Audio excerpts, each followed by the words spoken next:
Buenas compañeros, mi nombre es Carlos Andrés Sarmiento y hoy les vengo a hacer una pequeña exposición acerca de bus de control Seriplex. Bueno, ¿qué es el bus de control Seriplex?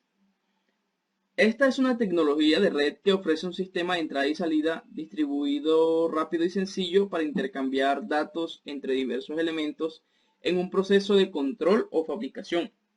Los dispositivos Seriplex pueden controlar fotoconmutadores, sensores de proximidad, botones pulsadores y accionadores tales como válvulas y contactores. Un dispositivo Seriplex recibe sus comandos de controladores tales como los PLC y las computadoras personales. Los módulos de entrada y salida discretos universales se conectan con el bus de control y así con los dispositivos que no son Seriplex. El ASIC del bus Seriplex también puede estar instalado dentro de los dispositivos o maquinarias de entrada y salida para la conexión directa con el bus de control Seriplex. Seriplex tiene un protocolo que es el protocolo Seriplex, el cual reside principalmente en el nivel físico del dispositivo y se encarga de proporcionar actualizaciones de entrada y salida en tiempo real, determinantes y críticas para el proceso y necesarias para la mayoría de los sistemas de control, y deja a cargo de otras redes la comunicación más lenta en el nivel superior. Aquí se observa un cable de Seriplex, bus Seriplex. Aquí serían como los filamentos o lo que tiene internamente ese cable Seriplex. Entonces, la descripción de cada una de esas, o la descripción del cable como tal integralmente, transporta señales eléctricas. Pues se sabe que, bueno, el cable Seriplex transporta las señales eléctricas a cada dispositivo de entrada o salida o fuente de reloj, y son las siguientes. En cuanto a alimentación, en alimentación es el hilo rojo o el conductor rojo, el cual transporta a todos los componentes del bus Seriplex. Como el bus no está aislado, no se puede extraer la energía de la computadora o del equipo controlado, por lo cual va a ser necesario utilizar una o más fuentes de alimentación externas. El bus Seriplex no funcionará sin una fuente de alimentación externa. La cantidad y ubicación de las fuentes de alimentación van a depender siempre de la cantidad de caída de tensión en longitudes de cable, cantidad de entrada y salida, tipo y requisitos de distribución y alimentación. En cuanto al común, el conductor común, o que es el de color negro, es el trayecto de retorno de la alimentación, así como de las señales de reloj y de datos. Es importante asegurarse que el conductor negro sea un conductor continuo por todo el bus. En cuanto al blindaje, pues será encargado de la instalación. O sea, la persona encargada de la instalación deberá conectar a tierra el cable de Seriplex para proteger las señales contra el ruido eléctrico. El blindaje solo suele requerir una toma a tierra. En cuanto al reloj, que es el conductor que puede ser color azul o verde, en el cable Seriplex se transporta la señal de reloj y esta sincroniza todos los componentes del sistema Seriplex. En el sistema de control de bus Seriplex solo puede haber una fuente de reloj. Cada dispositivo de entrada y salida está programado con una dirección numerada del 001 al 255. En este caso, la dirección 0 está reservada. Y cada módulo cuenta con los impulsos de línea de reloj hasta que el número llegue a su dirección. Cuando esto ocurre, cada módulo lee la línea de datos o escribe en ella. Ya esto sí depende de su función o programación.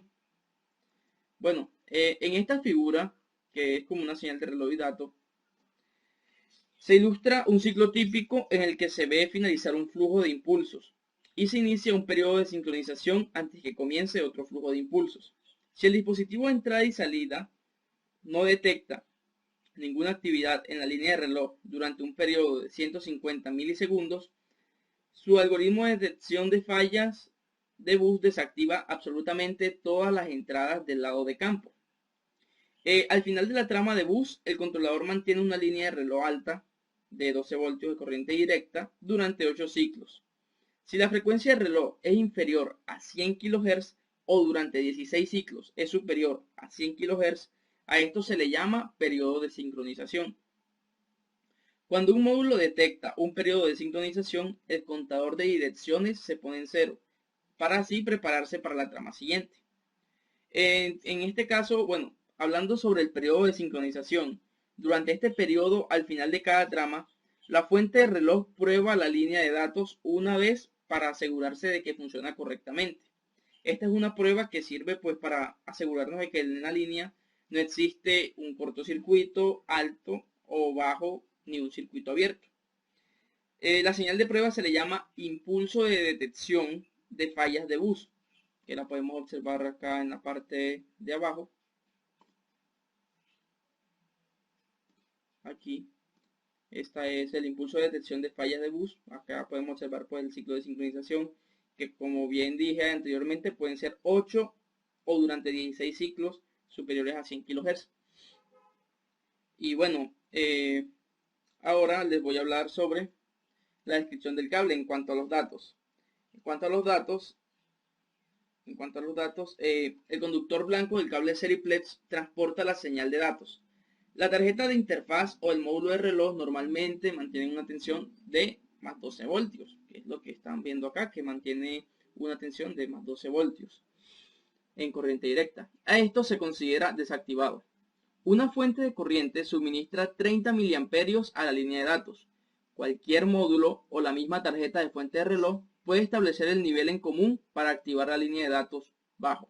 Esto acerca a 0 volts el nivel de la tensión de línea de los datos y pues circularán 30 miliamperios de corriente.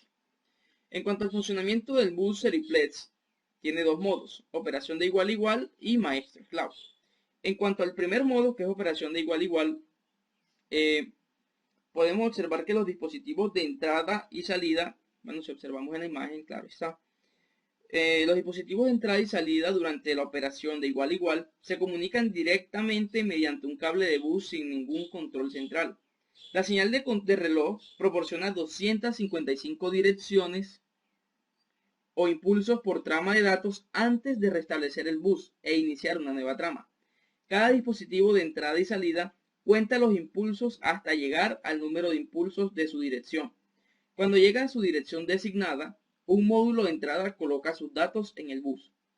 A medida de su periodo de dirección, los dispositivos de salida con la misma dirección lo que toman es una muestra de los datos del bus. En este instante, los datos han pasado por el dispositivo de entrada hasta llegar al dispositivo de salida. Solo los dispositivos que tienen la misma dirección se pueden comunicar entre sí.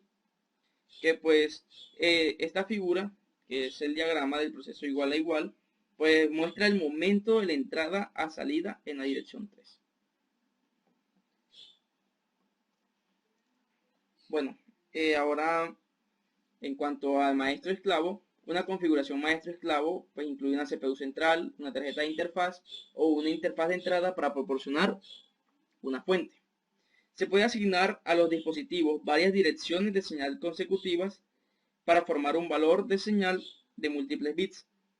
Por ejemplo, a un dispositivo de entrada analógica como medidor de flujo se le van a asignar 16 bits consecutivos. Estos bits representarían entonces un número binario de 16 bits que otros dispositivos podrían leer y usar. En el modo maestro esclavo, aquí estamos observando el diagrama. La tarjeta de interfaz emite dos impulsos de reloj por la dirección en línea de reloj, en vez de uno como se haría en el modo de igual a igual. Durante el primer impulso de reloj por dirección, los datos de entrada son transmitidos a la interfaz y esta envía la información al sistema central, por ejemplo, a una computadora o un PLC que pues, son los que pueden enviar la información a este tipo de bus durante el segundo impulso del reloj. Y pues el sistema central lo que hace es que transmite los datos de salida a los dispositivos remotos. Esto separa lógicamente las señales de entrada de las señales de salida en el mismo periodo de tiempo o dirección y permite que el sistema central tome las decisiones de control necesarias y controle con exclusividad el estado de todas las señales de bus. Ahora les muestro algunas especificaciones del Seriplex dependiendo qué tipo. Tiene unos dispositivos máximos de conexión, por ejemplo, cuando está multiplexado 510, cuando no existe multiplexación 7680 y cuando son análogos pues 480. La extensión máxima son 5000 pies. Tiene 5 cables, pues 5 tiras de cable físicos. Topología de red, cualquiera, por ejemplo árbol, estrella, etcétera. Tiene conexión maestro-esclavo igual a igual, como ya lo dijimos anteriormente. Una comunicación cíclica de entrada y salida. Y la máxima entrada y salida de datos es de 1 a 255 bits. Y es un protocolo abierto. Otros son que la velocidad de transferencia de datos son 200 megabits por segundo. El error de detección es final de trama o control de eco. Y el diagnóstico, pues, una falla de cable que, como lo había dicho anteriormente, él envía una señal y pues lo que hace es revisar si de pronto hay una subida o bajada de voltajes o hay un circuito abierto. Entonces es para evitar todo eso que él trata como que de hacer un análisis por el cable antes de enviar cualquier dato. Y el Seriplex pues fue desarrollado en 1983, perdón, 1986. Y bueno, eso era todo lo que venía a decirles acerca de este protocolo. Espero haya sido de su agrado y pues cualquier cosita me escriben. Bueno, gracias.